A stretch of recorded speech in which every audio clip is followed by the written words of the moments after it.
महानगरपालिकेने इतके दिवस या अनधिकृत बांधकामांकडे डोळेझाक केली. म्हणजे या भागामध्ये 4,500 बांधकामं पालिकेने तोडल्याचा दावा आहे. ही बांधकामं काय एकदम उभी राहिली नाही एका रात्रीत ना, नाही. 1, 2, 3, 4 अशी उभी राहत गेली. तेव्हा महापालिकेच्या अधिकाऱ्यांनी डोळेझाक केली.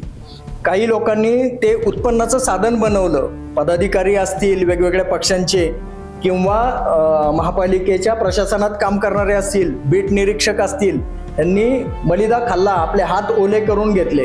आणि आज त्या ठिकाणी कारखाने उभे राहिल्यानंतर तुम्ही कारवाई करता. पण त्याच वेळेस तुम्ही जर भूमिका घेतली असती तर त्या लोकांनी वेगळा उद्योग व्यवसाय दुसरा शोधला असता.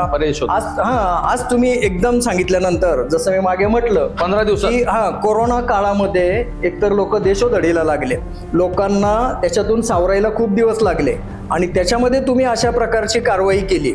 भंगार व्यावसायिकांबद्दल एक वेळ म्हणता येईल की तिथल्या लोकांच्या तक्रारी होत्या किंवा जसं आयुक्त म्हणतायत की मला स्वच्छ आणि सुंदर शहर करायचंय. पण त्याच्यातही माझं म्हणणं आहे की एक टिकुदळवाडी स्वच्छ आणि सुंदर करायचंय का?